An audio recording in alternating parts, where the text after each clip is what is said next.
Bonjour à toutes, bonjour à tous, bienvenue dans le Syndrome de Stockholm, le podcast auquel vous pouvez vous identifier. L'objectif, c'est de parler de divers sujets, cinéma, musique, vie de tous les jours. On sera toujours accompagné d'un invité, mais pas aujourd'hui, parce que c'est la première. Pour la première, nous sommes les trois. Je vous présente Louis, Yassir, hey, et puis moi, Jérôme. On est content d'être ensemble aujourd'hui pour ce premier podcast de Syndrome de Stockholm, donc une longue série qui va commencer aujourd'hui même, et on vous souhaite un bon plaisir, et puis surtout, donc, profitez bien parce que vous allez apprendre, je pense, tout en rigolant. C'est l'objectif, n'est-ce pas? Dis-moi, tu respires de temps en temps quand même, Oui, quand tu parles? En fait, t'as ton speech qui est écrit, mais pas du tout. Ça, c'est le sujet pour aujourd'hui, pour tout à l'heure. Je vous parlerai de ça tout à l'heure. Alors, aujourd'hui, on commence avec Louis. Attends. Non, tu veux pas dire un petit peu aux jeunes enfants là, comment ça va se passer sur Facebook et sur YouTube? Alors, aux jeunes enfants et aussi aux jeunes adultes, vous retrouverez tout le contenu de notre émission sur YouTube, la chaîne Le Syndrome de Stockholm. On vous indique les liens et tout ça dans la vidéo et dans la description. Autre chose à dire par rapport à ça? Non. Alors qu'on est tout bon. Le rythme auquel on va uploader l'émission, on le connaît pas encore. Ça dépendra du temps qu'on arrive à trouver pour tourner, mais on vous promet. Oui, parce qu'on a un vrai travail à côté quand même. Et tout ça pour dire aux jeunes qui nous écoutent que youtubeur, tout ça, c'est très intéressant.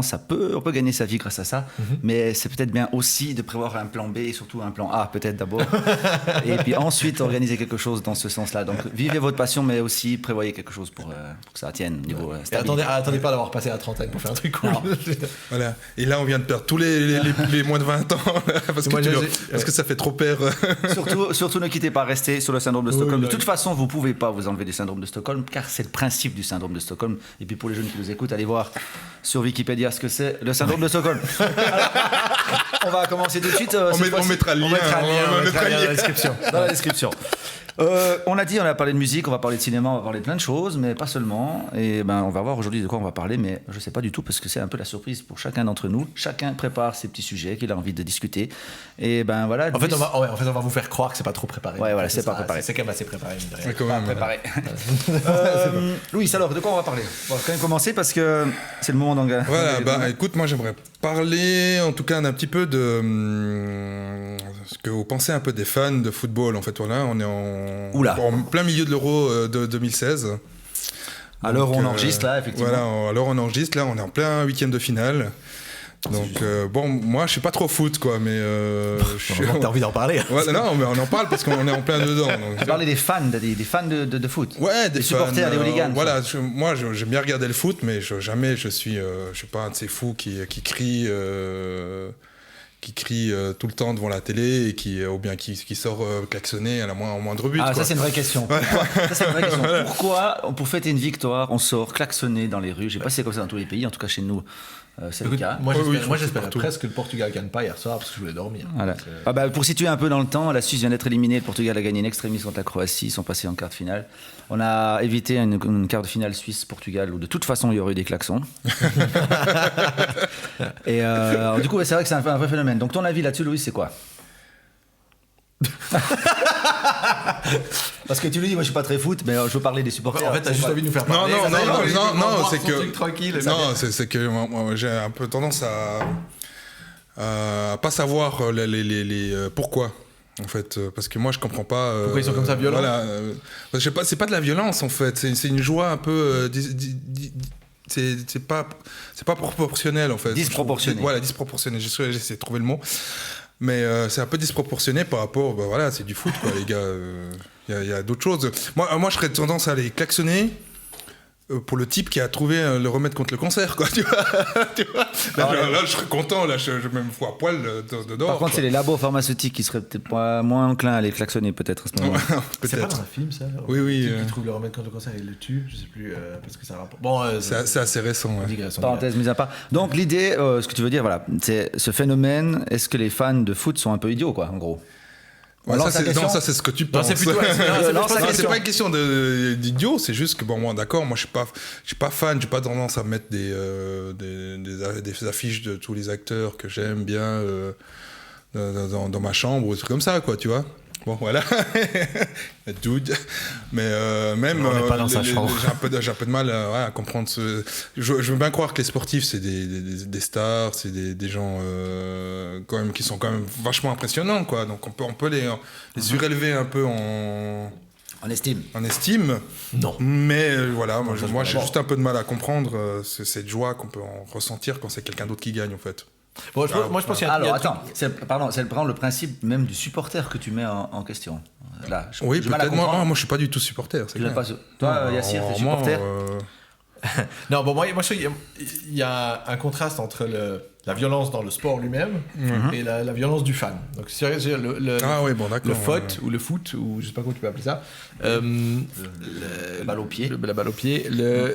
C'est pas un sport violent. À la fin, c'est des tirs. Non. Voilà. Alors, c'est clair, on peut se faire mal. Hein, je nie pas, mais ils ont aussi tendance à exagérer, à se coucher par terre. Ça, c'est encore un autre sujet. La comédie. C'est pas un sport de contact. Là, on parle du foot. Voilà, d'accord. Mais tu compares ça au hockey ou bien aux US, au football américain, c'est des sports de contact, ou même au rugby.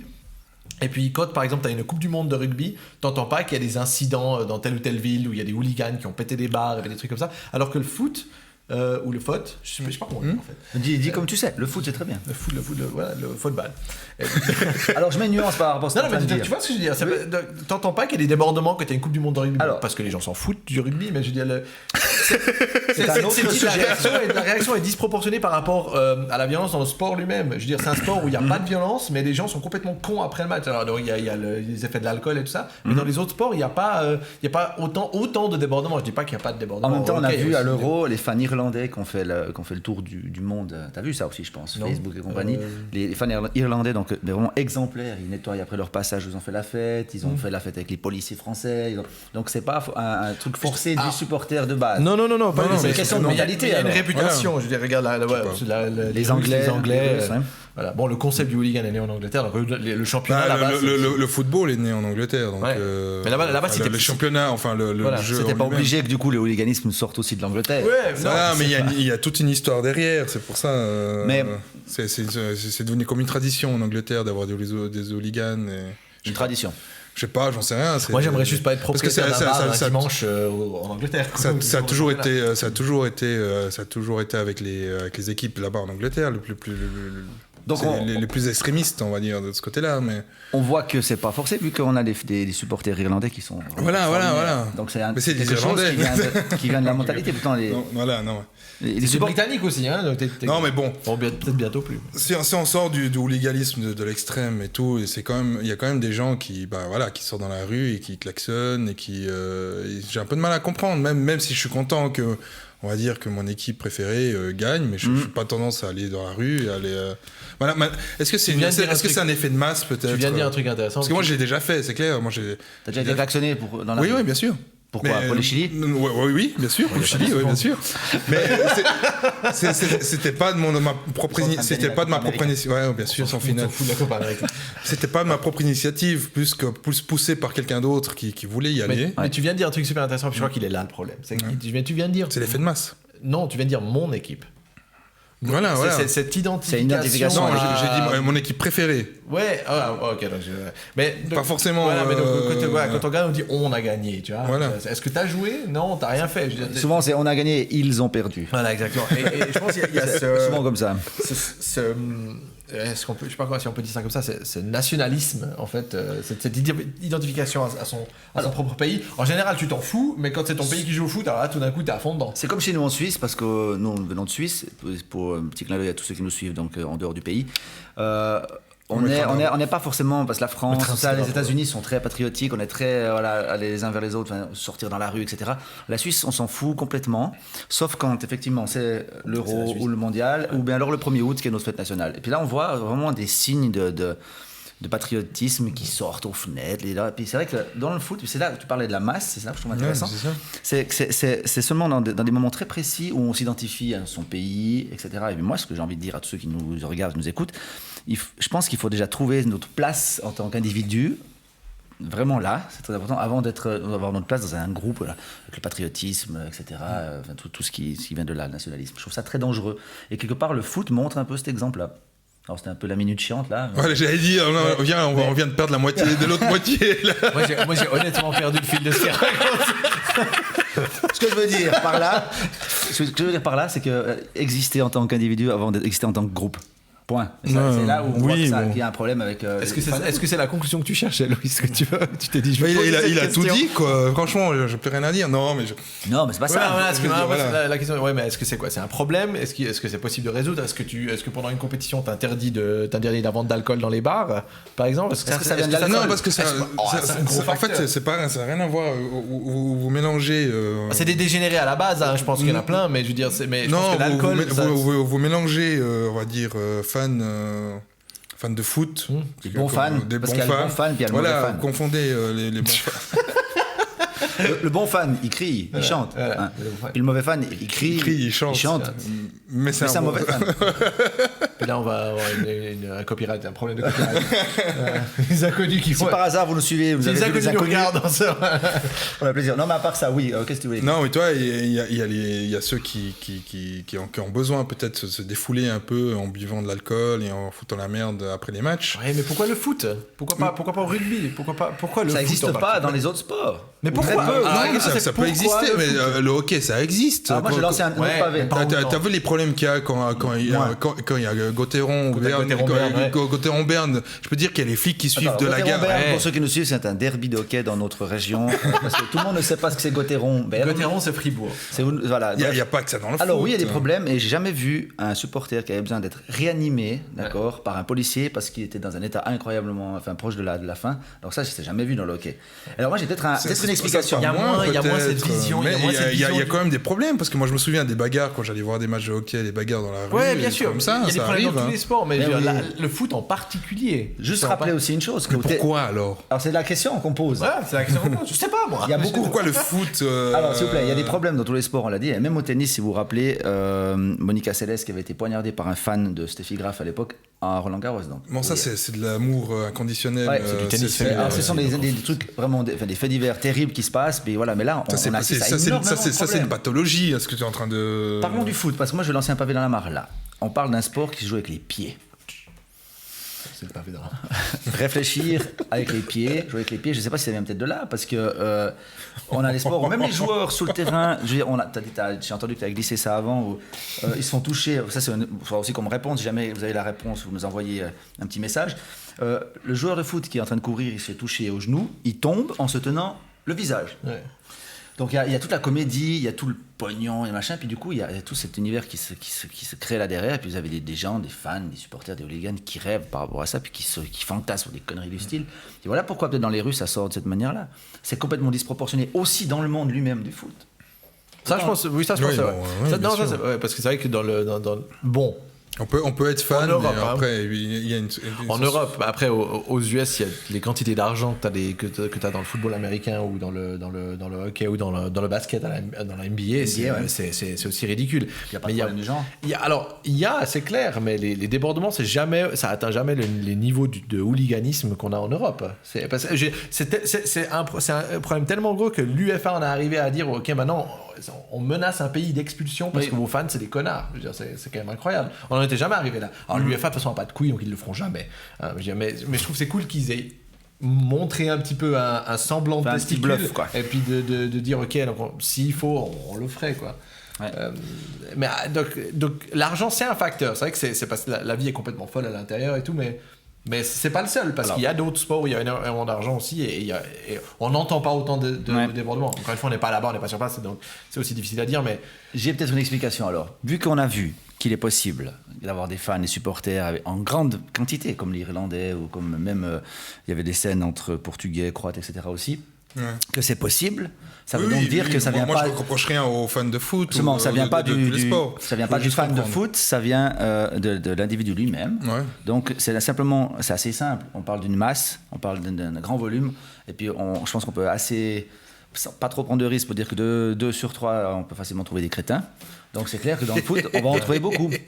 Donc ça vient d'un phénomène qui est complètement normal. Finalement, plus il y a de monde, plus il y a le risque d'avoir des crétins. Les crétins, ils sont pas seulement dans le domaine du sport. Non, justement pas. Ça c'est clair. Ça partout. C'est pour ça qu'on va en retrouver. Donc notre message s'adresse à tous les fans de foot, les supporters. Nous vous considérons pas comme ça parce que nous savons que on vous adore. Vous n'êtes pas de cette manière. Donc pensez à ça. Il faut respecter tout le monde. Et puis c'est aussi comme ça que la fête est belle. Hein, non, puis bon, il y a aussi, à la fin, c'est la popularité du football lui-même, du sport lui-même, parce que finalement, les autres sports sont pas aussi populaires, que ce soit en Europe. Ça sera jamais en Europe, le sport, je pense qu'on prend pas de risque en disant que le sport le plus populaire, c'est le football. Oui. Donc là, il y a un aspect historique aussi, le football, ça existe depuis donc, des décennies. Les autres sports, je sais pas, par exemple. Je vais te surprendre, à Taïwan, le sport le plus populaire, c'est le tchoukball. Renseignez-vous, voilà. Wikipédia, on vous mettra le lien dans la description. TCHOUK, si jamais. Non, d'accord, mais c'est ça aussi intéressant, tous les sports qu'on connaît pas, il faudra qu'on fasse un sujet une fois. En Europe, c'est clair. En Europe, c'est vraiment le sport le plus populaire. Et donc là, il y a vraiment un aspect historique. Peut-être. Donc là, il faudra regarder. Peut-être les jeunes enfants pourront regarder. Est-ce que c'est un des premiers sports où il y a eu des compétitions au niveau international? Est-ce que donc le football? Ouais. Depuis donc, c'est quoi la première Coupe du Monde? Je sais pas, c'est dans les années. C'est 1930. 1930. C'était en Suisse d'ailleurs. C'était en Suisse, non? C'est en Uruguay? Ou l'Uruguay a gagné alors? C'était en Uruguay, non? Ouais, on va vérifier, parce qu'à part ça, on fait un sujet sur le foot, on sait même pas ça. C'est vrai que. Parce qu'on parlait des supporters, pas du football en lui-même. Non, moi je suis allé voir Wikipédia. On donne des trucs à faire. Alors jamais, allez vous renseigner, envoyez-nous un message. La Coupe du Monde, la première, où est-ce qu'elle a eu lieu, qui l'a gagnée, vous nous faites un petit message, vous trouvez tout ça. Est-ce qu'il y avait des hooligans ou des sur la page Facebook, donc le syndrome de Stockholm. Bon. Par rapport aux supporters de foot, voilà, on a lancé un petit message, faites attention, pensez d'ailleurs aux autres, parce que on a parlé des... Protégez-vous, protégez les autres. On a parlé des klaxons. Sortez couverts. On a parlé des klaxons avant. J'ai une petite pensée à toutes les personnes qui habitent dans les villes, et puis même dans les petites villes, qui ont dû subir les klaxons jusqu'à tard le soir, parce qu'il y a des matchs avec prolongation, au revoir, penalty. Et ce qui fait que ça fait pratiquement minuit et puis les gens dorment. Petite pensée à tout ce monde-là. Voilà, mais ça vient d'où ces klaxons? Parce que moi je me souviens quand j'étais gamin, je sais pas, par exemple à la Coupe du Monde USA, il y avait pas. Parce que c'était décalé les horaires, je pense. Oui. Il y avait quand même beaucoup moins cette façon d'aller dans la rue en moindre match, peut-être pendant la finale. Moi, je me souviens à la finale, oui, quand le Brésil a gagné. C'est l'Italie qui a gagné en 94. Non, 94, c'est le Brésil. C'est le Brésil. Oui, Roberto Baggio qui le fameux tu vois, je suis fan de foot, quoi. Non, au-dessus. Au-dessus. Je me souviens qu'il y avait eu, justement, en centre-ville, il y avait eu des Brésiliens qui sont sortis et tout. Mais c'était pour la finale. C'était à la finale. Je me souviens pas. Et là, au moindre petit match gagné, t'entends des klaxons et tout. Et c'est pour ça que maintenant, il y a même des lois. Même pas gagné. Est-ce qu'il y avait ou vraiment? Non, il n'y a pas des lois. Non, c'est pas des lois, c'est des... C'est une tolérance de la police par rapport à ça. Voilà, par rapport au bruit de tard la nuit. Mais moi, je me souviens qu'il n'y avait que pour la finale. Maintenant, un moindre match qui est gagné ou perdu. Parce que moi, j'habite c'est un village, quoi, donc j'entends. Oui, chaque fois. Mais les premiers matchs qu'il y a eu, il y a eu des klaxons. Il y avait même des klaxons quand il n'y avait même pas de victoire, qu'il y avait juste la qualification. Quand il y a eu 0-0 de la Suisse et la France, les Suisses sont sortis klaxonnés. Les Français, je pense pas, parce qu'ils s'en fichaient royalement, parce qu'ils savaient très bien. Les Français étaient déçus, je pense. Ils ont déjà pas joué, je veux dire, ce match. C'était pas nécessaire.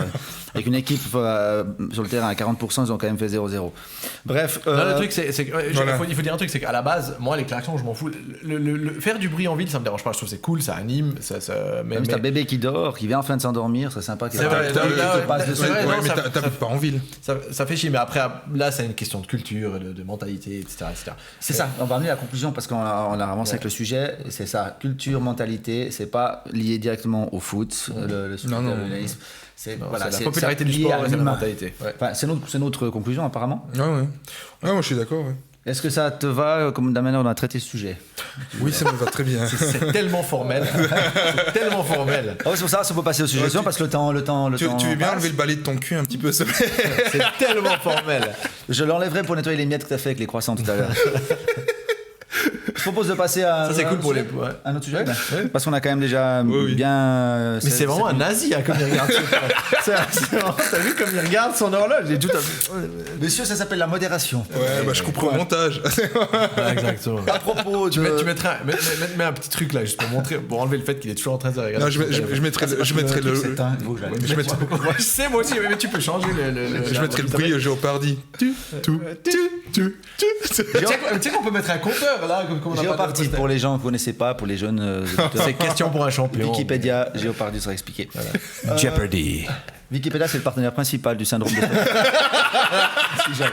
Tous les sujets sont développés grâce à Wikipédia, c'est-à-dire grâce à vous. Wikipédia, Wikileaks, Ok, voilà pour les fans de foot et leurs divers problèmes. On en reparlera certainement parce que le foot s'arrête pas là. Dans 2 ans, c'est la Coupe du Monde. Ouais. Donc on verra ça. Tellement rien à foutre. C'est en Russie, hein, c'est ça? Non, c'est au Qatar. Non, c'est en Russie. C'est en non, Russie. Ça, c'est celle d'après. Le Qatar, c'est plus loin, mon ami. C'est pas la prochaine au Qatar et la Russie, c'est même pas dans 2 ans.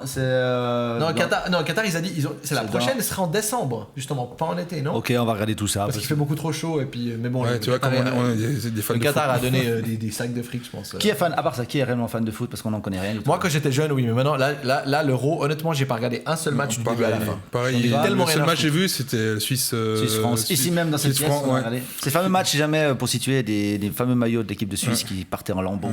Et j'ai jamais ri autant de ma vie dans un match, en fait. Mais c'est la Coupe du Monde du tiers-monde. Parce que les pelouses, c'est une catastrophe. Mais c'est la France, c'est le tiers-monde. Mais tu te fous de ma gueule. Ils ont un championnat quand même qui est quand même d'une certaine qualité. C'est quoi ce bordel? Qu'est-ce qui se passe avec ces pelouses?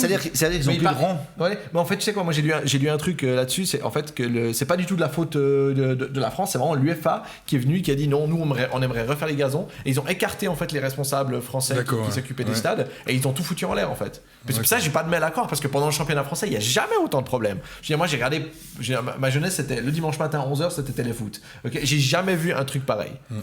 Et pas que ça, il y avait la sécurité, il y avait des problèmes. Ouais, c'est incroyable. Les ballons, un ballon qui pète. Ouais. Alors, c'est quoi ce bordel? C'est quand l'équipe suisse joue, parce que là c'était quoi? C'est Berami, hein, il a dit stop, il va pas tirer au bout de moi, stopper le ballon. Moi j'ai des crampons en titane. Je vais péter ça. Des pointus. Voilà, exactement. Des crampons pointus. Bon, messieurs, l'objectif quand même pour la suite, c'est de renseigner un peu plus sur le football. Parce qu'on est vraiment des des pas les pifs, dates, on n'est pas des pros de foot. On s'en fout. On s'en fout complètement. Voilà pour la conclusion. Monsieur, le nazi vous demande de passer au sujet suivant quand même. D'accord, oui. Quelque chose quand même, toi, Yassir. T'avais un... Ouais, moi j'ai envie de. Bon, mon téléphone c'était aussi toujours. Mais ça va, allez, vas-y. On va acheter un chronomètre, je crois. Et là, le chronomètre. Non, moi, pour changer complètement de sujet, moi j'avais envie de parler de cinéma, évidemment. Ça, on est un peu mieux là. Donc, ça, c'est quelque chose qu'on maîtrise. Vu qu'on est des gros geeks, vu qu'on est des putains de geeks de cinéma. Bip de geek. Voilà, des bips de geeks. Bip de geek. Moi, j'avais envie. Alors, bon, il y a plusieurs sujets, on pourrait aller directement dans des trucs assez détaillés, mais comme premier sujet, par exemple, moi j'avais envie de dire c'est quoi, à votre avis, quels sont à votre avis les films qu'il faut absolument avoir vu? Ah voilà. Donc on parle de toute l'histoire du cinéma. Toute l'histoire du cinéma. Des Frères Lumière jusqu'à maintenant, et puis à travers tous les différents pays. Donc on parle pas seulement de Hollywood, on parle pas du cinéma français. Donc tout ce que vous voulez. Alors le cahier ou... le cahier. Alors, je sais pas on y va chacun son tour. Juste avant que tu dises ça, juste profite de faire un point d'ancrage. Dans un des prochains épisodes du syndrome de Stockholm, on aura une fille qui sera là, qui viendra nous parler de ses goûts en matière de cinéma. Justement, je pense que la question sera intéressante d'être posée. Donc voilà, petit point d'ancrage pour vous dire qu'une prochaine fois, on reparlera de ça, et notamment les goûts féminins, parce qu'il y a que des mecs. Et je pense que les mecs ont des bons goûts en matière de cinéma, non? Tu te censures tout seul. Tu peux reparler, Yassir. Non, alors est-ce que je commence? Non, parce que moi je pose. Non, mais parce que c'est voilà, non, je sais pas. Des films qu'il faudrait voir. Tu veux prendre 2 minutes pour réfléchir pendant que lui parle? Non. De toute façon, il peut parler tout de suite. Moi, bon, c'est aussi un de mes films préférés. Peut-être ça reviendra on reviendra le thème, mais moi, c'est les grands fans de Stephen King, c'est La Ligne Verte, quoi. De Stephen King. Stephen, pardon. Stephen King. C'est la ligne verte. C'est parce que ça, c'est le film où même le mec il pleure, quoi. Moi j'ai pleuré. C'est le seul film où. Non, attends. Bon, moi je pleure devant Armageddon en même temps. Oh là là, mon Dieu. Moi je pleure parce que c'est tellement nul. C'est le seul film. Non, on va parler pourquoi. C'est le seul film. C'est un bon sujet. Pourquoi on pleure devant les. Ouais, des blancs ils pleurent devant un noir qui meurt. C'est pas vrai, moi j'ai pleuré devant Amistad. Non, mais il parle pas du spectateur, il parle dans le film. Ah, le blanc. Ah non, mais... Bon, peut-être t'as aussi pleuré quand Michael Clarke Duncan. Moi j'ai pleuré pour ce film, franchement, ici il faut le voir. RIP Michael Clarke. Mais il faut avoir un peu l'esprit ouvert parce que c'est un peu de c'est un peu de l'horreur, un peu science-fiction. C'est fantastique. Fantastique, voilà, c'est... Oui. Avec Mr. Jingle, moi j'ai pleuré là, à ce moment-là. Si jamais. Quand la souris elle est morte. La souris s'appelle Mr. Jingle quand tout je me souviens plus du nom de la souris, ouais. Foiré. Et puis aussi quand il comment? Chaise électrique, donc ils électrifient. Oui. La chaise électrique quand ils électrifient. Justement le propriétaire de Mr. Jingle. D'accord. Ça le parle autour du cul. C'est quand il lui met l'éponge sèche. Enfoiré. Donc c'est un film à voir parce que c'est plein d'émotion. La question d'ailleurs, c'était les films préférés ou des films qui Non, alors attends. Moi, si tu préférés, on en parle. Non, mais voilà, celui-là, il faut le voir. Ouais, mais je pense qu'il y a une corrélation quand même assez forte entre nos films préférés et les films qu'il faut avoir vus. Mais là, je pense que c'est plus, est-ce que des films qui, des films cultes qu'il faut avoir vus, quoi. On va dire, si tu prends la question dans l'autre sens, tu devrais avoir honte si tu voilà. On fera un sujet une fois nos listes de la honte. Parce que moi j'en ai, moi j'ai pas vu E.T., j'ai pas vu Indiana Jones, j'ai pas vu des trucs que j'ai pas vu, mais on en reparlera. Non, mais moi je dirais, bon voilà, pour tout fan de cinéma, je pense qu'il faut s'intéresser aux vieux films. Je pense que c'est intéressant de voir les vieux films en noir et blanc, sans son, ou bien enfin les films muets, ou bien les films, même il y a eu une période d'Hollywood où c'était les films de comédie musicale. Je trouve que c'est une naïveté qu'aujourd'hui on n'a plus, et qu'on comprend plus ou moins par où on est passé pour en arriver au cinéma d'aujourd'hui en fait. Donc tous les vieux films, que ce soit Charlie Chaplin, Laurel Hardy, La Mélodie du Bonheur. Comment il s'appelle La Mélodie du Bonheur, moi vraiment j'adore. Bah oui, non mais voilà. Donc, c'est vieux. Voilà, il y a d'autres choses encore, hein, mais voilà, il y a d'autres choses, mais voilà. Donc si on veut être précis, par exemple dans les vieux films, moi les temps modernes de Chaplin, c'est vraiment quelque chose qu'il faut avoir regardé, quoi. Mais je pense que tu auras du mal à intéresser les jeunes à ça. Bah justement, il faut avoir un peu de curiosité, un peu dans la vie, non? Parce que les jeunes, ils voient déjà un film des années 90. Non, ils voient déjà ça en noir et blanc, ils vont pas regarder. Ouais, déjà ça. Et puis les films des 90 sont déjà on était pareil, non? Ouais, mais nous... On était pareil, non? Franchement, est-ce que tu as regardé des films en noir et blanc quand tu étais gamin? Alors oui, des films arabes. Des films égyptiens, parce que j'ai regardé ça avec mes parents. Mais voilà, moi aussi. Après, Chaplin, pour être honnête, j'ai pas... C'est à chacun, c'est aux parents. Non, parce que pour être honnête, nous, on est nés dans les années 80 aussi. On n'est pas... Voilà. Je veux dire. Donc moi je dis aux gens qui ont notre âge, qui commencent à avoir des enfants et tout, montrez-leur ces films que vous avez aimés quand vous étiez gamin. C'est important, moi je trouve. Mais ça c'est encore un autre truc, parce que comment tu éduques tes enfants, ça c'est une grande question. Est-ce que tu commences comme toi t'as commencé, ou est-ce que tu commences direct avec des trucs, ça c'est encore un autre truc. C'est un petit schéma. Comment tu éduques les enfants avec le cinématographiquement. Voilà. Par contre, tu viens de dire avant... Moi j'ai le même dilemme avec le jeu vidéo. Tu viens de dire avant un truc qui vient de me faire très mal, puis je suis en train d'essayer de me remettre, c'est on est né dans les années 80. Et c'est vrai que j'avais oublié ça. Parfois je l'oublie. Là, j'ai cru que c'était le mot 80. Voilà. Moi j'ai dit... les 8 ans. Moi j'ai dit la ligne verte, maintenant voilà. Mais que un. Pour l'instant, écoute, que Jérôme dise un autre, ça va venir. C'est bon, mec. Tu veux pas une liste de 10 films? C'est bon, mec. Je sais pas, t'as une feuille. Non, il n'y a rien d'écrit dessus. Non, c'est vrai qu'il y a vraiment rien d'écrit dessus. Bon, dans la ligne verte, c'est le film qu'il faut avoir vu. Mais pourquoi alors? J'ai dit, parce qu'on pleure devant. Parce qu'on pleure. Je viens de dire. Je t'ai expliqué. À propos, il faut qu'on avance. Non, il faut, voilà. Non, mais d'accord, ok. Parce que tu dis, ce que tu veux dire, c'est le côté émotionnel, qu'on se libère un peu de ces carcans. Les hommes ne doivent pas pleurer. Voilà, exactement. Bon, moi je vais vous dire autre chose, parce qu'il y a plein, je trouve, de films qui ont amené quelque chose de différent et puis qui doivent être vus. Moi, je veux parler de celui qu'on voit un tout petit peu là à l'écran, c'est Pulp Fiction. Pour moi, il y avait le cinéma jusqu'à Pulp Fiction et il y a eu le cinéma après Pulp Fiction, de la réalisation, de la façon dont c'est fait. Et puis moi, je l'ai vu quand j'avais 12 ans. Parce qu'il est sorti en 94. 94, ouais. 94. Donc je l'ai vu à 12 ans. Un truc pareil. T'as rien compris, je pense. Alors oui, et je me souviens, parce qu'à l'époque, quand j'étais un fan de cinéma, je faisais mes petites cartothèques, parce qu'il n'y avait encore pas tous ces trucs-là, hein, si jamais. Donc et je faisais mes petits avis sur les films, et j'avais déjà marqué à 12 ans, donc réalisation intéressante, parce que ça allait pas dans l'ordre chronologique. Et j'avais trouvé ça absolument incroyable, et je sais que beaucoup de gens ont trouvé ça absolument insupportable, par contre. Il y a beaucoup de personnes avec qui ne peuvent pas montrer Pulp Fiction. Qui ne comprennent pas.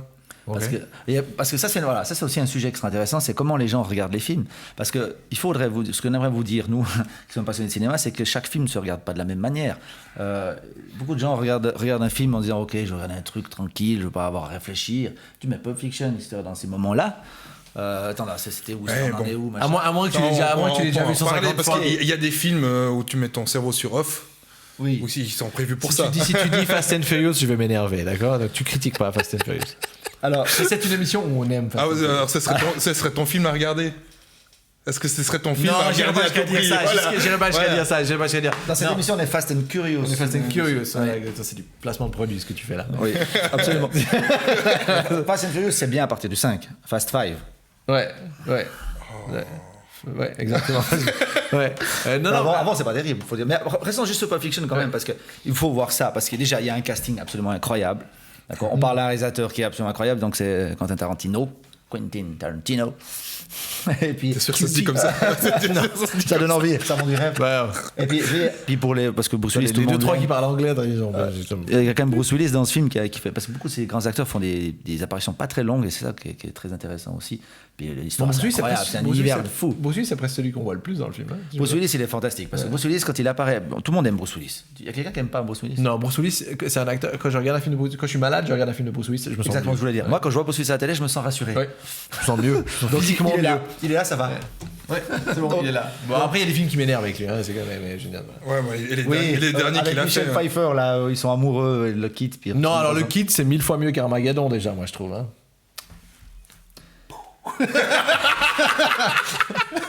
Armageddon, c'est pas un film qu'il faut avoir vu. Par contre, je trouve qu'il faut le voir parce que moi ce que je trouve c'est plaisir coupable. Nul. Non, c'est même pas un plaisir coupable. Laisse-moi parler. Plaisir coupable pour un truc. On déteste Michael Bay, on est d'accord, on fera un sujet spécialement sur lui une fois, sur Michael Bay, réalisateur de Armageddon, quoi d'autre. Bad Boys c'est cool, Rock c'est cool, mais après Transformers 3, 4, très bientôt 5 et 6. Ouais, voilà. Mais moi, il est très fort pour un truc, c'est les ralentis. Des mecs qui marchent au ralenti, avec des drapeaux américains, puis c'est toujours à l'aube, c'est toujours l'aube dans les jeux. Mais moi je pleure parce qu'à ce moment-là, tu peux pas pleurer, tu pleures de rire. Tu peux pas me dire, t'es un adulte avec des émotions normales, tu peux pas pleurer devant un truc comme ça. Chers spectateurs, si vous aimez Armageddon, vous envoyez un message pour me soutenir. Vous avez toutes les informations sur la page Syndrome de Stockholm sur Facebook. Non, c'est jouissif, c'est vrai. Juste vous dire. Non, même pas. C'est pourri. Je peux dire ce que je veux dire. Non, d'accord. Le ralenti où il marche après avoir sauvé la planète. À ce moment-là, il y a le petit gamin qui court vers son père. Et c'est là que moi. Et si vous me laissez, je vais pleurer maintenant d'ailleurs. Oh my god. On parlera de la relation père-fils une fois. Et ça, c'est important. Je suis sûr. Ouais. Alors, Sentier de la perdition, c'est bien plus triste qu'Armageddon. Sentier de la perdition, film à voir. Absolument. Les Sentiers de la perdition. Alors, avec Tom Hanks. C'est mon tour. Je me suis endormi dessus. On va dire que moi je dis pas Fiction pour l'instant, mais voilà, vas-y. Vous avez donné qu'un film. Moi, j'en donnerai d'autres après. Moi, je pense qu'il faut regarder par réalisateur. Ou ça, ou alors tu regardes par décennie. C'est quoi les films les plus importants des années 80, des années 40? Bah, ça dépend à quoi. Donne-en d'abord un comme nous, on a donné un comme ça. Déjà un comme ça. Pour moi, c'est un qu'il faut avoir absolument, c'est Heat. Heat. Ça, c'est clair. Ça, c'est clair. C'est le film policier à avoir vu, quoi. C'est déjà les plus grands acteurs de tous les temps. Ensemble. C'était quoi ça? C'est un fantôme. Quel esprit c'est la machine graphique a roté là. Non, c'est le film le film policier le plus important des années 90 et même de tous les temps, je dirais. Les acteurs étaient donc au sommet de leur art à ce moment-là, parce que maintenant, voilà, ils font un peu tout et n'importe quoi, parce qu'il faut gagner de l'argent. Oui. Mais Al Pacino, Robert De Niro en 95, c'est un film incroyable, donc qui est maîtrisé techniquement de bout à bout. C'est un film qui dure 3 heures. Et qui a un rythme plus ou moins quand même assez lent. Tu les vois pas à 3 heures. Et tu les vois. Bon, tu les sens pas parce que c'est un des rares films où les deux personnages sont développés. C'est-à-dire il y a le policier qui est développé et le truand, on va dire entre guillemets, qui est autant développé. Donc avec et on arrive, on se range du côté presque du méchant, enfin, du truand. C'est ça qui est incroyable. Voilà. Alors, bon, moi j'ai une petite préférence pour Al Pacino. Sa manière de jouer en général comme acteur, je préfère. Mais De Niro, il est tout en retenue, il est incroyable. Mais le personnage, j'aurais voulu qu'il se fasse pas attraper. Moi. Le personnage. Spoilers, exactement. Alerte, spoilers. Ah ouais, ça c'est vrai. Putain, on a même pas pensé. Attention. Spoilers. Ouais, bon, sérieusement, c'est. Non, on va pas en dire plus. Il risque rien. Voilà, ça va bien se passer. C'est bon. Ce film a 21 ans, donc il faut bouger maintenant. Faut aller. À propos, c'est Heat, H-E-A-T. C'est pas le clown méchant qui veut tuer tout le monde. Voilà, exactement. Et donc ça, pour moi, c'est le film à avoir vu parce que c'est passionnant de bout en bout. C'est techniquement incroyable et c'est d'un réalisme. C'est incroyable. Alors, je veux dire, la scène de braquage avec le camion au début, la fusillade aussi après au milieu du film. Le braquage au début, ça a été répliqué par des vrais braqueurs de banque. Ils ont copié. L'attaque du camion blindé. Ça, je savais pas, c'est extraordinaire. C'est extraordinaire, c'est incroyable. Les mecs, ils ont mis, ok, on va se documenter. Ok, hop, Pacino. Non, parce qu'ils ont même la réaction, ils savent, ok, donc les flics, ils répondent à un appel, un 211, comme ils appellent ça, c'est quand un fourgon blindé se fait braquer, ils savent que le temps de réponse est 2 minutes, ils ont pris un spot où il n'y avait pas trop de caméras, près des autoroutes, comme ça ils pouvaient vite se barrer, ils ont foutu le feu à à l'ambulance qu'ils avaient utilisée pour venir sur le lieu. C'est quand même incroyable parce que le film est tellement bien documenté. Bon, le film se base aussi de personnages réels. Est-ce que Michael Mann a fait une déclaration par rapport à. Donc, Michael Mann, le réalisateur du film, est-ce qu'il a fait une déclaration par rapport à par rapport au fait, je crois je crois qu'il avait dit que c'était bien. Il a dit bon, voilà, qu'est-ce que je peux dire, mais c'est plus un testament à la qualité du film que. Mais encore une fois, donc c'est une histoire vraie. Donc Neil McCauley, le personnage, donc c'était un vrai gangster à Chicago, et donc le personnage d'Al Pacino, c'est aussi un vrai flic, et Michael Mann en fait a documenté tout le film avec le flic dans la vie réelle qui a dû poursuivre ce type et ça. Et donc voilà, moi je dirais Heat. Voilà. Et si je peux en placer un autre. Vas-y. Ce serait Die Hard. Die Hard, le piège de cristal. Ou en fait, voilà, piège de cristal. Donc, il faudrait avoir toute la on va dire trilogie, 4 et 5 on peut oublier. Mais ce qui m'intéresse, lequel tu préfères de la saga Die Hard? Un jour en enfer. De 3 alors. Une journée en enfer. C'est vrai? Ouais. Alors c'est trop kiffant avec Samuel Jackson. Avec Jacques Haddy. Ça c'est aussi dans l'action, dans les films d'action, parce qu'on a donné des exemples sympas parce qu'on a donné dans différents styles. Tu parlais de La Ligne verte, c'est quand même oui, c'est quelque chose, c'est un drame, c'est plutôt un drame. Pulp Fiction qui est quasi inclassable parce que c'est multiple. C'est Pulp. Ça parle de tout et de rien. Puis là t'as parlé d'un thriller policier, puis là maintenant vraiment action pure, d'ailleurs. Action comédie presque. Ouais, puis c'est drôle aussi quoi. Ouais. Mais c'est vrai que le piège de cristal, j'aime beaucoup. Si on cherche l'action, parce que moi je trouve qu'aujourd'hui le cinéma d'action, aujourd'hui c'est les super-héros. Et à l'époque, le cinéma d'action c'était Die Hard, Sylvester Stallone, Schwarzenegger. Mais quand même, et je trouve que il y a quand même Jason Bourne quand même qui était. C'est pas une action pour moi. C'est un thriller. Un thriller d'action. C'est un thriller pour moi, c'est un thriller policier. Bourne, il y a de l'action incroyable. Là, vraiment, bravo à Paul Greengrass, qui est un réalisateur de tonnerre. Mais c'est vrai que je vois ce que tu veux dire dans le sens où il y a quand même une histoire qui engage un petit peu plus. Voilà. C'est pas de l'action pure pour faire péter tout ce qui va, quoi. C'était un peu jouissif quand même ce qu'il proposait à l'époque dans les années 90. Bon, moi j'ai revu Demolition Man il y a pas longtemps. Moi j'ai trouvé vachement cool. Ouais, moi j'aime bien. Moi j'aime bien ce film. Une des premières apparitions un peu bien posées de Sandra Bullock aussi. Yeah, Sandra Bullock. Sandra, si nous regarde. Si tu regardes. Je tiens à dire qu'ils sont mariés les deux. Non mais c'est vrai. C'est pas grave. Juste, ma femme connaît mon amour pour Sandra Bullock. Il ressemble beaucoup en fait ta femme, Sandra Bullock. Ma femme? Ouais, un petit peu. Sa femme elle est asiatique. Elle est eurasienne. Dominique, si tu le regardes. Je t'appelle sérieux. Un bon film d'action actuel, actuel, un bon film d'action qu'il faut voir. Mais alors qu'il faut voir parce que c'est le thème de. Là on parle des films, faut pas voir aussi. Ça t'intéresse. Non mais là on qu'il faut voir. Non là on parle des films. On reste culte. Mais juste pour ces petites parenthèses. Toi tu veux digresser, t'as envie de parler d'autre chose. Discrétion. Non, il faut aller par thème. Parce que moi j'ai du mal à trouver. C'est pas j'ai du mal à trouver un bon film d'action là maintenant que je conseillerais. Ouais, c'est dans récent. Die Hard, récent. À part les films de super-héros, parce que ça c'est. Est-ce que c'est bon, c'est assez récent pour toi? Le dernier c'est 2007. Il y a un 2016. Il y avait John Wick qui était pas trop mal. J'ai trouvé spécial. J'ai pas vu ça. Avec Keanu Reeves. Mais il faut pas le voir. Enfin, je conseille pas. Pourquoi tu dis alors? Moi j'aimerais dire ce film, mais il faut pas la regarder. Je trouve intéressant, il faut pas. Non, c'est un peu un The Punisher, je trouve. Voilà. Il vient. Oh, j'ai vu Opération Espadon il y a pas longtemps. Ça c'est bien. Moi j'aime bien, mais c'est ridicule. J'aime bien. Parce que c'est con. Bon, j'aime bien la réalisation. Volte-face. Non mais voilà. Volte-face. C'est pas récent, Volte-face. Ouais, ça a 20 ans. Genre le cinéma de John Woo, c'est quand même quelque chose. Ouais, John Woo, il a eu sa période quoi. Je pense que dans ce cas, alors dans les films d'action qui sont sympas, récents, on va dire les Missions Impossibles. Les derniers étaient pas si mal finalement. Rogue Nation, ouais. Rogue Nation était pas mal. Le Ghost Protocol était quand même beaucoup mieux. Moi oui. Le Ghost Protocol était mieux. Mais c'était pas mal le 5 là. C'était bien. L'avion au début c'était assez incroyable. Et puis après il y a quelque part les Dark Knight quoi, c'est quand même une action. Mais est-ce que c'est vraiment de l'action? Pour moi c'est plus des thrillers. C'est plus un thriller, mais bon. Puis ça aussi il faut des films à voir. C'est des films à voir. C'est vrai qu'on a beaucoup de films qu'on peut voir maintenant. C'est vrai que par exemple quelqu'un qui s'intéresse pas au cinéma. Qu'est-ce que tu peux lui proposer comme film? Si c'est quelqu'un qui le regarde maintenant qui connaît pas le cinéma, cette personne sait qu'elle doit regarder Heat 1995, Piège de cristal 1987, Une journée en enfer. Une journée en enfer 1995. Pulp Fiction. 5 ou 6 ou 7. Pulp Fiction 94. Ensuite, il y a La Ligne Verte, c'est aussi les années 9, je crois. Fin des années 99, ouais. Voilà. Donc voilà, là vous avez déjà une liste de films à regarder. Moi j'ai envie de dire, film de culte des années 90 qu'il faut avoir vu, c'est quand même Les Évadés. Bah, ça fera plaisir à Louis. Oui. Basé sur. En anglais, c'est Shawshank Redemption. Shawshank, ok, le nom de la. Donc, Les Évadés, c'est d'ailleurs, je crois que sur IMDb. Non, mais c'est simple. Si tu prends Frank Darabont et Stephen King, ça fait un bon film. Ça marche.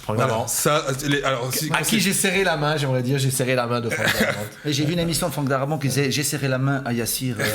Exactement. Il était vraiment très impressionné. Est-ce que j'allais me caresser ce soir-là avec cette main-là? Putain, ça fait 2 semaines qu'il se lave pas les mains. 2 semaines, t'es gentil, je lui ai serré la main il y a 2 ans.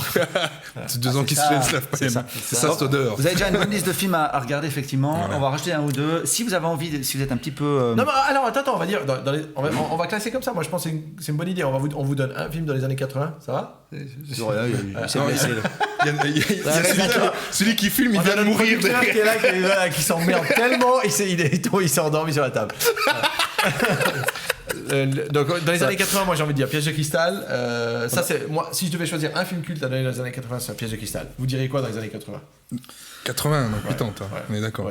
On est suisse. Je sais pas pourquoi. On est suisse, pardon. Je sais qu'à Lausanne ils disent 80. J'ai peur de confondre 80 et 90 avec les dates, mais. Ah putain. Moi, je me range aussi du côté Piège de cristal. Franchement, non, je dirais Robocop. Non, moi je dirais Tom Cruise et. Quoi? Pour des années 80. Quoi? Tom Cruise? Non. Tom Cruise. On va faire un Tom Cruise musical. C'est parti. Un Tom Cruise musical. Non, Top Gun. Dis-moi pas non, pas Top Gun, l'autre. J'ai oublié le nom maintenant. Il va dire cocktail. Non, pas cocktail non plus. Ça, c'est pour les filles, ça, cocktail. Tu veux dire tu cherches un film avec Tom Cruise des années 80? Oui. Il y a Star Wars. Non, mais j'ai oublié le. Mais ta gueule, j'ai oublié le nom. Attends, raconte le film. Rayman. Ah non, Rain Man, pardon. Rayman, c'est un jeu vidéo. Quoi, ils ont fait un film? Non, Rain Man, ça c'est un film qu'il faut voir. Ouais, avec Dustin Hoffman. Ça, franchement. Okay. Alors, dans les années 80, c'est le film, un de mes films préférés. Rain Man avec Tom Cruise et Dustin Hoffman de Barry Levinson. Mais film avoué, on va dire. Faut désavouer, j'en ai d'autres. Oui, ça je sais que t'en as d'autres. Ce sera un autre sujet d'émission. Rain Man, Piège de cristal. Mais je dis aussi Piège de cristal parce que j'ai pas d'autres qui me viennent à dire. Non, Rain Man, moi je suis assez important, moi je dis Robocop. Et Robocop, ouais. Le premier, c'est fantastique ce film. Ça, c'est un truc émocionnel. Là. T'as vu ça étant gamin, c'est le premier film que t'as dû voir. Je suis sûr que c'est le premier film que t'as vu un peu tout seul, que t'aurais pas dû voir. Ouais. Voilà. J'avais 4 ans que j'ai vu Robocop. Tu sais, son gun comme il est énorme, alors je jouais, je prenais des règles. Et puis on dit ça. Robocop. Le tout que tu marches, c'est fantastique. Oui. C'est vrai que le son, l'ingénieur son, le sound design est super. Donc, Piège de cristal. Années 90, moi je dis. Le truc, c'est que dans les années 80, nous on regardait plutôt les dessins animés, quoi. Donc à l'époque, c'était plutôt ça, on va en rediscuter, mais c'est plutôt les. Vous devez voir, mesdames et messieurs, le Club Dorothée. Cherchez des émissions sur YouTube. Ça, on fera des dessins animés qu'il faut regarder. Dessins animés, exactement. On parlera, ça, on parlera des dessins animés. Dans les années 90. Est-ce qu'on est dans les années 90? Oui, dans les années 90.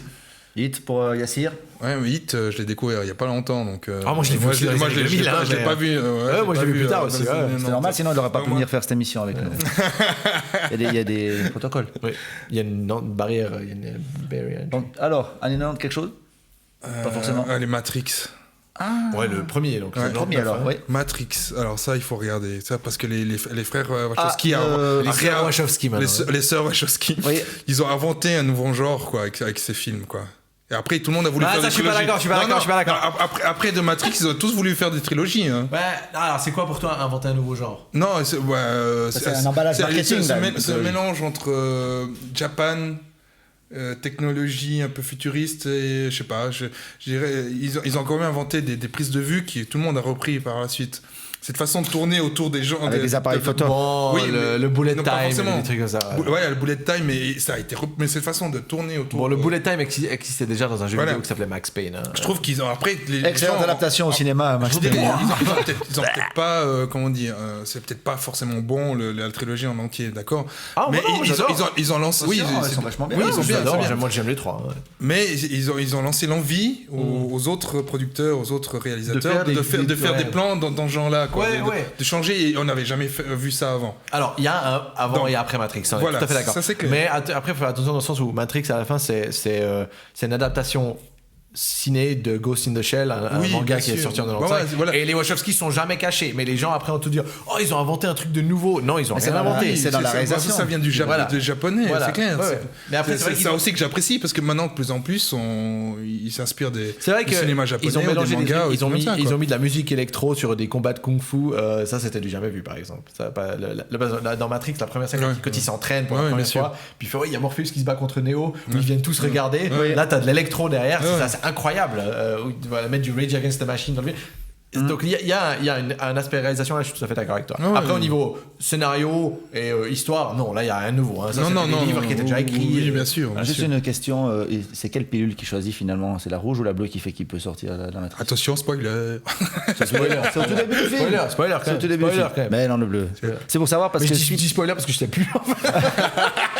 Moi je me dis ça parce que s'il a choisi la pilule bleue, ils auraient pu appeler ça Matrix. Alain, c'est drôle, c'est bien dire. C'est drôle, ouais, ok. Ah, c'est bon. Ok, ceci dit, je peux proposer. Ça, c'est notre thème sur les films porno. Je peux proposer mon film des années 90. Je crois que je dis pas de bêtises, il me semble que c'est 1999, 99. Memento. Non, c'est 2000. C'est 2000 ? Ouais. Tu es sûr ? Ouais. Donc il faut voir. Non, mais ils l'ont tourné en 99. Non. Non, c'est 2000. Moi, je suis sûr que c'est 99. Non, mais attends, c'est 2000. Moi, il y a un truc que je comprends pas, les gars. Vas-y, reconnecte-toi. Vous regardez un peu les films qui sont avant votre naissance ou bien? Non. J'ai regardé le film de ma naissance. J'ai même vu le film de ma conception. J'étais dégoûté. C'était Alien. Le 8e passager, exactement. Ouais. Je te garantis que Memento, c'est 99. Alors, on fait le pari. On parie quoi? Celui qui gagne, il modère la prochaine émission. Non. Mais non, on a déjà dit. Il y a Alain qui est des 2000 là-bas. Et elle a regardé. T'as regardé? T'as regardé quand? Juste maintenant. Alors ça veut dire que tu modères les deux prochaines émissions. Non, ok, tu modères les deux prochaines. Ok, bon bref, Memento, c'est quand même un film à voir. Non, mais ça, oui, ça c'est vrai. Sérieusement, t'arrives quand même à donner un dans les années 90 ou bien? Steven Seagal. Non. Piège en eau trouble. C'est le vrai titre de Piège en eau trouble. C'est un sujet, ça aussi, les titres en français, on va en parler. Ouais, bon, on fera des recherches. Moi, j'ai su ça. Je sais plus. Sur le moment, ça m'inquiète. Je sais plus. Je regarde moi, pendant j'ai que dit tu penses à déjà 94, c'était Pulp Fiction. Et puis, autrement, j'ai un truc absolument nul qui me vient à l'esprit. Je sais que c'est les années 90, parce que j'ai vu pratiquement en même temps. C'était Chasse à l'homme avec Jean-Claude Van Damme. Yeah. C'est John Woo. Où il est debout sur sa moto pendant 3 minutes, sans les mains. Ouais. C'est pas Under Siege? Piège en eau trouble, c'est ça? Anyway. Et celui dans le train aussi, avec Steven Seagal qui est pas mal. Ah ouais. Piège à ça c'est vraiment, ils ont fait piège de cristal sur un bateau. Oui, parce qu'en français c'est piège, fatal, et puis t'as piège fatal à grande vitesse, ils auraient failli l'appeler comme ça. Moi je voulais déjà, c'est une menace. Non mais franchement les gars... Steven Seagal ça va mal, c'est temps pour ça. C'est vrai qu'il chante. Moi j'ai vu des CD une fois de Steven Seagal. Il fait des chansons des love songs. Il fait des chansons d'amour à la guitare sèche. Ah ouais? Steven Seagal. Imagine Steven Seagal avec un chapeau de avec son look de cowboy justement, et sa queue de cheval. Ça fait la complainte du vieux cowboy malade un petit peu. Ouais, ça fait vraiment. Si on parle d'acteurs il y a aussi Bruce Willis qui a un groupe. Ouais, aussi, c'est juste. Ah ouais, comment ça s'appelle? Je sais pas. On s'enseignera. Ça s'appelle le groupe de Bruce Willis. Voilà, on fera un thème aussi là-dessus. Chuck Norris, il a aussi un groupe ou bien? Parce que franchement, ça fait dans ta gueule. Mais ok, on finit dans les années 2000. Alors moi je dis Memento aussi, ça c'est clair. Mais moi c'est ce que je voulais dire. Les années 2000. Tu peux aussi dire Memento dans ce cas-là. Oui, non, c'est clairement Memento parce que je trouve là aussi, typiquement on parlait de ces réalisations, enfin cette chronologie différente avec Pulp Fiction tout à l'heure. Memento, d'ailleurs, même nous deux qui adorons ce film, on n'est pas d'accord sur la fin, donc ça suscite vraiment des discussions. Allez voir et puis mettez-nous un message si jamais votre avis par rapport à Memento. Excellent film avec acteur Guy Pearce. Et puis, il joue aussi dans Carrie-Anne Moss. Et voilà. Carrie-Anne Moss, ouais, c'est juste. Donc, la grande classe, ça, vraiment, on vous conseille. Par contre, Memento, vous regardez pas quand vous êtes fatigué à 2h du matin après avoir vu un autre film, parce que là, ça va être difficile. Là, on spoil rien, on dit rien. Vraiment, découvrir comme ça, on va même pas dire comment. C'est à voir. Et puis voilà. Moi, j'ai envie de dire, il y en a un autre dans les années 2000, c'est. Alors là, je crois pas qu'il y ait un titre français, hein, c'est There Will Be Blood. Ah ouais. Ça reste comme ça. Ça reste comme ça? Ouais, ça reste comme ça. Il y aura du sang. De film de 2007, je crois. de Paul Thomas Anderson, qui est un film fantastique. Avec Daniel Day-Lewis. Ouais, il faut aimer les drames. Il faut aimer l'historique des pétroliers. Voilà, exactement. C'est un des premiers types qui construit un empire après la découverte du pétrole. Mais donc c'est vraiment l'histoire du mec. C'est pas un film sur l'histoire de comment on a commencé à forer du pétrole, quoi. C'est vraiment quelqu'un qui a pas de famille, qui est seul, qui est misogyne, qui aime pas les gens et voir en fait sa montée et sa descente aux enfers, quoi. C'est un film incroyable. Oscar du meilleur acteur pour Daniel Day-Lewis. À chaque fois. Vraiment bravo. C'est un film qui dure 2h40. C'est un rythme assez spécial, genre le premier quart d'heure, il n'y a pas un seul mot. C'est juste Day-Lewis qui fait des trucs. Mais patience, parce que ça paye. Alors c'est clair, si vous avez 15 ans, c'est peut-être pas le film pour vous. Non. Mais on avait quel âge nous quand on l'a vu? On avait passé la vingtaine, quand même. Chose comme ça. Parce que c'est pas si vieux. Donc ça vaut définitivement. Moi j'ai attendu Netflix pour le voir. C'est un film, c'est un chef-d'œuvre. Tu parles des films qu'il faut avoir vu, mais j'ai volontairement pas parlé du cinéma de Shyamalan, parce que pour moi il y a des films. Oui, alors voilà, j'allais dire maintenant. Est-ce que t'as pas dit le 6e sens? Est-ce qu'on fait maintenant des. Justement, je voulais le garder pour autre chose. Est-ce qu'on fait des groupages maintenant? Ça veut dire par exemple les films de Shyamalan. C'est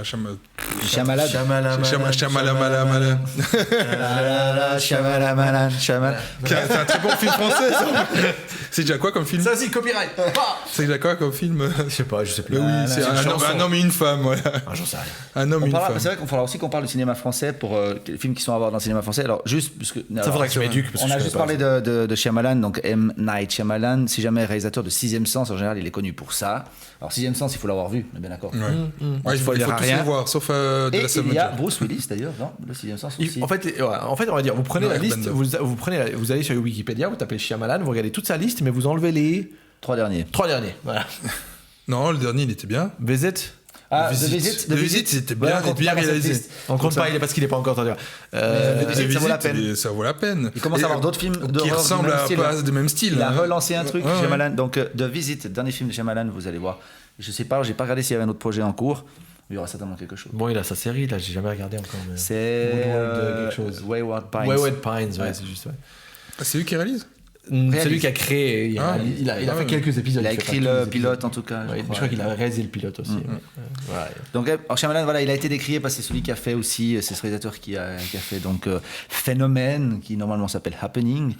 Et depuis là, c'est pas extraordinaire. What the fuck is happening? What the fuck is happening? Et on devrait presque mettre un lien sur le. Donc dans l'ordre, alors on va essayer de le faire dans l'ordre. Il y avait 6e Sens, Incassable, Science, Jeune fille de l'eau. Non, Village. Village. Ton film préféré. C'est mon film préféré, Le Village. Je vous conseille. Le film il est sorti quand? 2004. 2004. Le Village, c'est 2004. 2004. Le Village. Ensuite Happening. En fait, jusqu'au Village, tu peux y aller sans risque. Jeune fille de l'eau aussi. Et ouais, ça commence à. La jeune fille de l'eau. Ça commence à se barrer en sucette. Je suis pas d'accord. C'est un film. J'adore ce film. Il m'a complètement bouleversé. Ouais, mais j'aime beaucoup aussi. Mais je sais pas. Tu sens qu'il se cherche. Il y a une histoire incroyable dans La jeune fille de l'eau. On en parle, on n'en parle pas. Non, pas maintenant. Non, on parle pas. Non. Non. Shyamalan, c'est un sujet à lui-même. Ouais. Mais c'est vrai que jusque La jeune fille de l'eau, allez-y. Donc vous regardez ce qu'on vient de vous dire. Vous faites un saut jusqu'à The Visit. La visite. Ouais. Donc c'est l'histoire de deux jeunes enfants qui vont rendre visite à leurs grands-parents dans un trou de cul paumé. Et la grand-mère, elle est complètement siphonnée. Et pas que la grand-mère. Non, mais voilà, mais c'est vrai que. Ouais. Donc, en fait, on a quand même beaucoup de films qu'on peut proposer. Donc, mais là, c'est vrai, je trouve que c'est cool qu'on ait groupé. D'un côté, voilà. Les auditeurs, tout ça, les spectateurs. Moi, je dirais un truc, si on veut englober, tu prends les Oscars. Ok. Tu prends les. Moi, j'aimerais juste tu prends les films où il y a les meilleurs acteurs, les meilleurs réalisateurs. Et les meilleurs films. Okay. Les trois thèmes là, tu les prends et tu regardes les films. Ouais. On est quasiment sûr de tout. Oh, depuis le début. Ça a commencé les Oscars dans les années 30 aussi, non? Ouais, par là autour. Je crois, ouais. Oui, petite anecdote. Tu sais pourquoi ça s'appelle Oscar? Non, c'est la statue, non? Ouais, parce que quand, je sais plus, le président de l'Académie a présenté la statue, sa secrétaire a dit que ça ressemblait à son oncle Oscar. Ah, puis c'est resté. Ouais.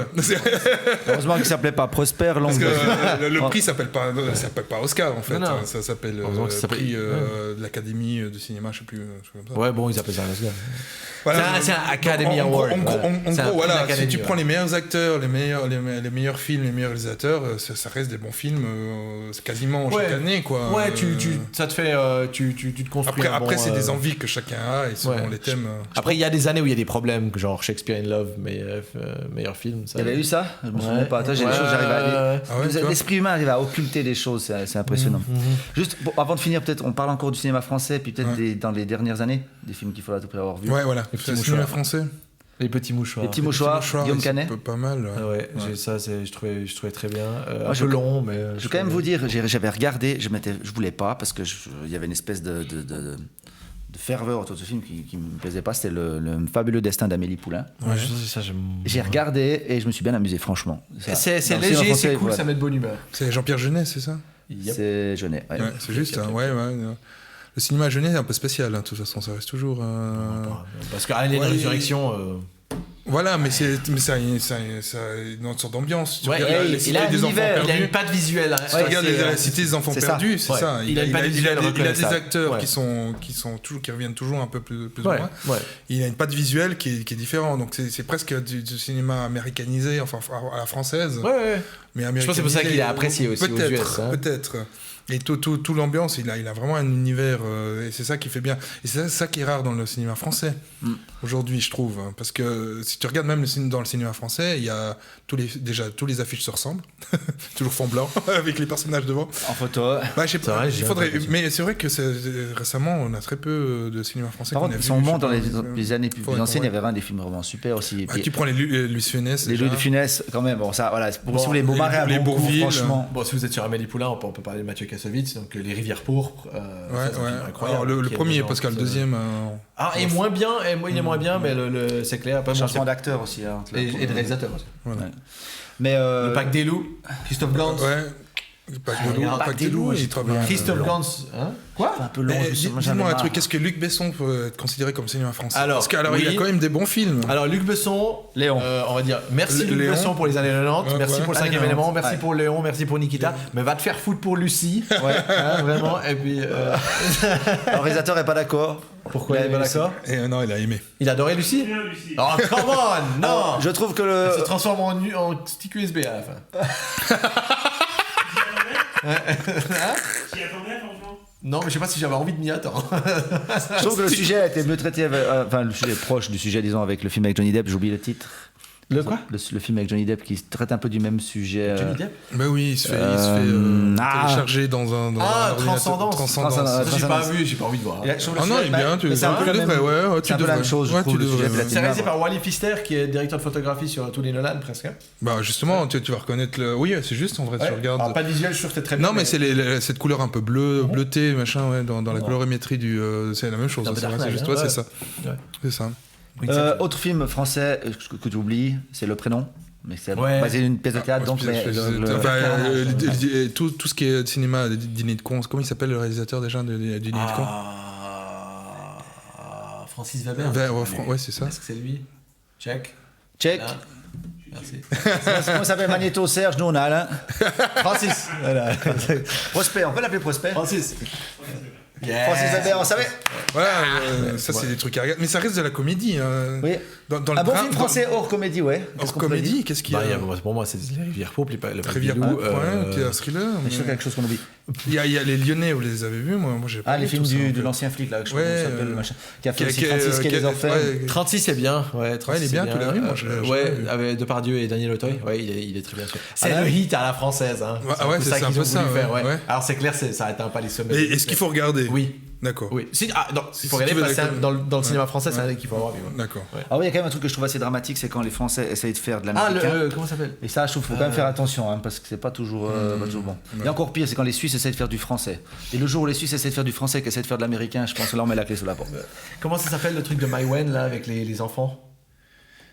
Police. Ouais, Police. Ça c'est pas mal. Oui. Ah, j'ai pas vu. Police, c'est pas mal. Mais c'est où il y a aussi Joey Star. Joey Star, Ouais, Joey Star en flic. Oui, fabuleux.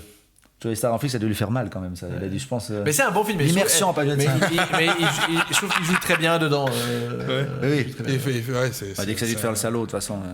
Ça va très bien parce qu'il est pas cool comme flic, il me semble, dans ce truc. Non, ça va. Ouais. Ça va. J'ai pas vu moi. On a fait beaucoup. Donc, combien de temps là je pense qu'on va passer à autre chose. On va changer de sujet, on a quand même une bonne liste de films. Dites un truc, de toute façon, la liste, on vous mettra les liens. Parce qu'on remettra la liste dans les commentaires. Mais c'est bien qu'on est coupé par décennies comme ça. Voilà, et de toute façon, tous ces films, on va en reparler. Il y a encore d'autres films à voir. On a parlé que de ceux-là. On va parler d'autres. N'hésitez pas, de toute façon, à poser vos questions, à donner vos thèmes. Je pense qu'ils vont remarquer qu'on a passé 10 minutes sur le foot et puis 45 minutes sur le cinéma. Donc je pense qu'ils voient très bien où nos affinités sont. Est-ce qu'il y a un bon film sur le foot? Ils avaient fait ce mondial, tu te rappelles? Il y avait Shaolin Soccer là, mais bon. Shaolin Soccer, c'est un chef-d'œuvre. Si on peut quand même parler du cinéma chinois. Par contre, il y a la bio de Pelé qui va bientôt sortir. Il y a Joula comme Beckham aussi. Oh, mais c'est une comédie dramatique un peu à l'anglaise. Avec les Indiens là. C'est pas trop mal. C'est pas trop mal encore. Il y a la FIFA a fait ce film sur la FIFA, United Passions. Ah, ça sera. Qui est un des films les plus les moins prolifiques de l'histoire. Non, mais il y avait un film c'est un film sur la corruption, mais c'est quoi? C'est un film sur comment ils ont fondé la FIFA. Ils ont essayé de faire ça en dramatisé. Il y a un film très intéressant avec Evan McGregor, s'appelle Hooligan. À vérifier, c'est un bon. Du coup, ça nous fait une bonne chute. On vérifiera ça et puis on en parlera. Il faut quand même qu'on avance au niveau du temps. C'est très intéressant. Ouais. Donc voilà, bonne liste de films. On vous encourage à les regarder. Vous donnez votre avis, n'hésitez pas. Vous avez la page Facebook, le Syndrome de Stockholm, facile à trouver. On va terminer notre premier épisode. Ce premier Syndrome de Stockholm. Je vous remercie d'ailleurs d'avoir participé jusqu'ici. Merci d'avoir suivi. On dit tellement fort. Je crois qu'on va comme tu veux, moi j'ai fait comme ça. Non, mais de toute façon, tu dois faire les deux prochaines. Hein, oui, non, t'as perdu ton pari. Tu dois faire les deux prochaines. Juste une chose, on va finir avec une petite rubrique. Alors il y aura à chaque fois ou presque une rubrique qui va s'appeler le dilemme. Donc je vous poserai. Tu peux expliquer même le concept de rubrique qui vont venir par émission. Oui, il y aura. Explique si t'as envie. Non, vas-y. Arrête de donner des ordres. Non, vas-y. Donc il y aura. Il y aura des. C'est Laurel et Hardy, quoi. Vas-y. Donc l'idée, on va parler de sujets comme on a fait là ce matin, aujourd'hui. Oui, c'est le matin qu'on tourne très tôt. Le soleil va bientôt se lever. Ouais. Mais on aura aussi quelques rubriques qui viendront assez régulièrement. Donc comme cette rubrique qui s'appelle le dilemme, que je vais expliquer là maintenant tout de suite. Mais il y aura aussi d'autres rubriques. Par exemple, il y aura quoi? Le dilemme. Oui, j'ai rien de dire, ça c'est bon. Non, il y aura. On va faire des rubriques jeux. Oui, il y aura des jeux. Il y aura peut-être même des concours, surtout. Donc suivez-nous, restez avec nous parce qu'on peut gagner des choses. Voilà, donc c'est un ou trois qui arrive avec un jeu. Donc ça peut aller d'un jeu de trouver un titre de film avec 20 questions ou si tout d'un coup Louis il a envie de jouer au Monopoly sur la table, on fait péter la boîte et puis on y va. D'accord, c'est une bonne idée. Je vous prépare un jeu pour la prochaine. J'ai jamais joué au Monopoly. J'ai des nouveaux jeux qui sont sympas, qui sortent des fois dans des cartes, c'est des trucs on peut essayer. Moi je viens d'avoir une idée. Bref, je vous prépare un jeu rigolo pour le prochain épisode où vous allez vous courir de ridicule. Je me réjouis. Donc c'est teaser comme ça. Et moi je vous prends les deux au Trivial Poursuite. C'est ça. En français ou en anglais? Parce que moi en anglais, je prends les deux à la course à pied si vous voulez. Moi je vous prends les deux au squash. Ne dis pas ça, pareil que moi. Pourquoi pas? Non, tu vas te faire liquider mon gars. Je suis d'accord avec lui. Bref, le testostérone plus tard. Ok, donc le dilemme, l'idée est simple. Le dilemme, ouais. Le dilemme, on va la poser sur la table, on va voir qui c'est que ça va être réglé. D'accord. Les enfants vont couper. Allez voir une vidéo chez je sais pas qui. Bref, je vous pose une question. Donc vraiment, c'est un dilemme. Vous me direz ce que vous en pensez. Donc il s'agit de faire un choix. Alors on sait que dans la vie est faite de choix. Des fois il y a des décisions à prendre qui ne sont pas forcément simples. Et on n'est pas à l'abri donc d'épineuses questions. Et l'idée c'est que je vous pose une épineuse question. Et vous allez me dire... Qu'est-ce que vous choisissez? T'as sorti le dico combien de fois quand t'as écrit? Non. Wikipédia. C'est le partenaire principal. Sponsorisé par Wikipédia. Tu peux te faire attaquer en justice par Wikipédia? Non, c'est tout le monde. Je dois verser. Putain, c'est pas cool en fait. Donc à chaque fois, je ferai deux dilemmes. À chaque fois. Donc le premier, il y aura un dilemme normal, puis un dilemme interdit aux moins de 18 ans. D'accord. Ok, mais moi tu me fais peur. Attendez-moi, attends, j'aimerais juste dire un truc qu'on a le droit de pas participer si on n'a pas envie. Non, ok. Si. Non. Il n'y a pas de passe-partout. Non. Ok. Premier dilemme. Imaginez qu'un être. N'oublie pas, on est sur YouTube, donc tu peux pas montrer de téton, je crois. Oui, non, mais c'est bon. Non, sur YouTube, c'est bon. C'est sur Twitch que tu peux pas regarder. Imaginez qu'un être magique va toquer à votre porte, d'accord? Un être magique. Un être magique, mais il a la lequel? capacité de faire des trucs incroyables. C'est un génie, quoi. Ouais, comme un génie là. Il s'appelle Einstein. Il lui dit frotter la lampe. Hein. Bon. Une fée. Une fée. T'adores les Alors, fées. Tu veux te taper une fée, toi? Vous vous concentrez, messieurs, s'il vous plaît. D'accord, un être magique. Voici le dilemme numéro 1. Ouais. Donc cet être magique qui vient toquer à votre porte, il vous propose, donc il vous fait une proposition. Si vous acceptez, 10 000 personnes adultes vont mourir quelque part dans le monde. D'accord? Mais plus aucun enfant sur cette planète ne mourra avant ses 18 ans. Et ceci jusqu'en 2027. Mais si vous acceptez ça, il va y avoir 10 000 personnes adultes qui vont mourir quelque part sur la planète. Donc, soit c'est 10 000 personnes adultes, soit c'est les enfants. Qu'est-ce que vous choisissez? Ok, mais les enfants, ils vont pas mourir exprès si on choisit pas. Voilà. Il y a des enfants qui meurent chaque jour. Voilà. En fait, choisissant... ce sera business as usual, ça continue. Voilà. En choisissant ça, cette proposition qu'il vous fait, admettons que vous devez peser sur la tête à House, là, qui est Greg. Okay. Est-ce que vous pesez sur la tête à Greg? Si vous pesez, 10 000 adultes vont mourir. Ouais. Vous savez pas qui, c'est peut-être votre mère, c'est peut-être votre père, peut-être vous connaissez pas. Ah, justement, on a la question, les 10 000. On ne sait pas où. On ne sait pas. C'est sur le monde, sur la planète. Suivant quel pays? Espèce de raciste, toi. Non, c'est pas bien, on déconne. 10 000 personnes adultes pour sauver tous les enfants. C'est-à-dire qu'ils peuvent mourir le lendemain de leurs 18 ans. Après ça, on ne sait pas. Ouais, Ils sont protégés jusqu'en 2027. Qu'est-ce que vous faites? Moi, j'irais. La tête à Greg, si vous faites mourir les 10 000 personnes, vous le caressez. Attends, et donc, si on tue les 10 000, plus aucun enfant jusqu'à 2027. J'ai mis une minute de enfant, temps. c'est jusqu'à quel âge? 18. Ok. Mais tous ceux qui sont nés donc Non, le jour jusqu'en où, 2027, il n'y a plus d'enfants qui meurent avant 18 ans. Avant 18 ans. C'est ça l'idée. Ça, Épineuse question. ça va être la montée de la délinquance. Hein. Attends. Toi, tu vois les enjeux ailleurs. Ouais, je crois que c'est ça. Moi, je vais être horrible. Hein. Bon, c'est un dilemme ou c'est pas un dilemme? Oui, c'est un dilemme. Mais je vais être horrible. Ils vont me prendre pour un dictateur, hein, c'est ce que je vais dire. Mais donc voilà, mais si on choisit pas les 10 000, les enfants vont pas mourir exprès en plus. Quoi. Répondez à la question simplement. Oui, mais Voilà. une technicalité là. Alors, si tu choisis pas la proposition, si tu n'acceptes pas sa proposition, ça va continuer comme ça. C'est-à-dire, il y a plein d'enfants qui vont mourir. Oui, mais Ça comme continue comme maintenant. ça. Il va pas y avoir plus d'enfants qui vont mourir. Voilà. Ok. Donc en fait, si je fais rien, je nuis pas. Non. Voilà. C'est-à-dire que tu peux, mais tu évites aussi Mais tu peux éviter- de sauver tout plein d'enfants. Ouais, mais Parce que tu refuses de te positionner. Oui, mais le truc, c'est que si tu tues 10 000, tu risques de tuer les parents. Et puis, il y a des enfants qui seront orphelins à cause de ça. On ne sait pas. C'est pas moi l'être magique. Non, moi je dis non. Tu laisses mourir les enfants? Mais arrête, non, voilà, c'est ça le truc. Tu vois, tu peux pas demander ça comme ça, c'est pour ça que je te demandais. Attends, connard. Monsieur, c'est un dilemme, c'est comme ça. Non, parce que tu peux pas, t'as pas le droit de tourner ça comme ça. Je laisse pas mourir les enfants, je dis je veux pas en tuer 10 000. Tu vois? Pour sauver c'est pas des enfants. tous les enfants. Ouais, mais je peux pas tuer 10 000 personnes. Sachant que ces 10 000 personnes, c'est des anciens enfants. Oui, mais tu risques de tuer des enfants en tuant les 10 000. Parce que si Non, tu non, non. tues des parents, les enfants vont peut-être mourir. Parce Mais non. qu'ils ressuscitent. Ah oui, à cause de notre règle. Voilà, ils ressuscitent, ils meurent pas avant l'âge de 18 ans. C'est un dilemme, messieurs. Attendez de voir le prochain. Ouais, Il non, est encore pire. Il est encore pire. Ouais, moi je peserais. Ouais, c'est quand même compliqué. Alors, parce vous que ça. caressez- faut vous positionner, messieurs. Vous caressez la tête à Greg ou pas? En jeu économique, alors merci quoi. T'imagines tous les enfants. Non, moi je le fais pas. Moi je le fais pas. Je le fais pas non plus. Donc vous laissez mourir les enfants. Ah, shut the Ouais, fuck. Ta franchement, gueule. Ok. Franchement, On ne ouais. verra pas ce problème. Non, mais c'est. Oh, pardon, je laisse ça parce que. C'est compliqué. Dilemme numéro 2. Dilemme. Et toi alors, tu Puis toi, alors, moi, je fais pas partie. Ah, moi, vous voulez mon avis? Bah oui. Ouais. Ouais, c'est D'accord. choquant. Ok. Ouais, bon, je sais pas. Prochain T'aimes dilemme. pas, c'est ta fille en fait, c'est pour ça. Non, parce que c'est peut-être moi, un des 10 000. Ah bah attention, et si ta fille, tout à coup, devait mourir, donc tu apprends qu'elle a une maladie incurable, Si c'est ma fille, c'est différent. tu tues les 10 000 pour ta fille, on est d'accord? Ouais.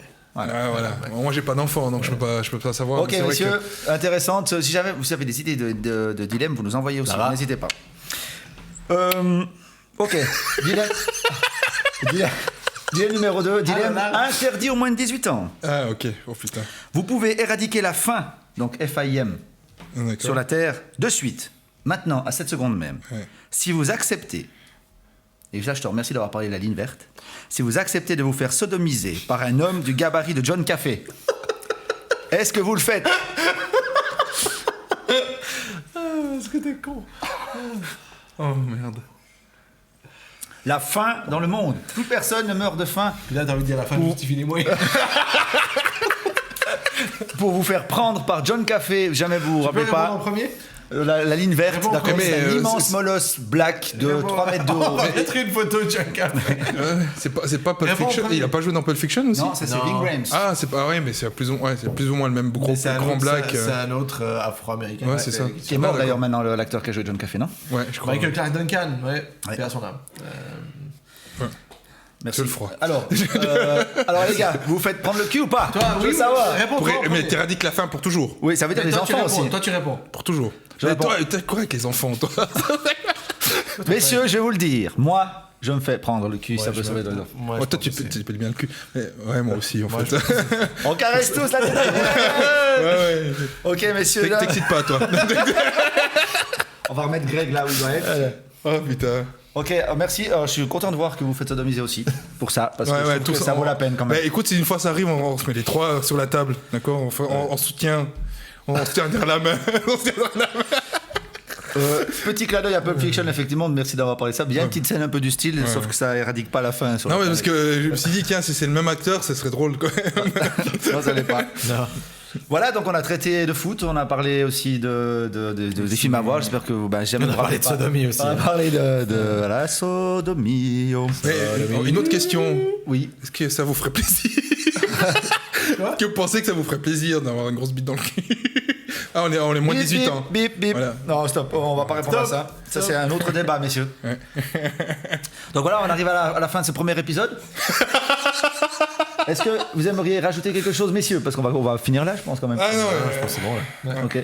Alors, vous restez avec nous, parce qu'il y aura d'autres épisodes qui vont suivre. Donc, N'oubliez pas, donc, interagissez sur la page Facebook. Exactement. Je pense qu'on peut aussi dire maintenant déjà, donc, si vous avez des idées de sujets, des trucs dont vous aimeriez qu'on parle, donc, qu'on développe. balancez ça sur la page Facebook. Sachant qu'on a une vraie méthode pour développer les sujets, vous avez remarqué, Voilà. donc, mais quand même, n'hésitez pas. Vous on l'envoyez, est donc des facile à experts, trouver. Hein. On est des experts en tout. Hein. Voilà, n'importe quel sujet, je pense qu'on peut parler de tout. Hein. Nous sommes les amateurs éclairés, on va dire ça comme ça. Exactement, ouais. Et puis comme ça, on peut en On parler interagira avec avec vous sur la page Facebook aussi, donc n'hésitez pas à starter un dialogue, on est là pour ça. vous. Facile à trouver, le syndrome de Stockholm, le podcast auquel vous pouvez vous identifier.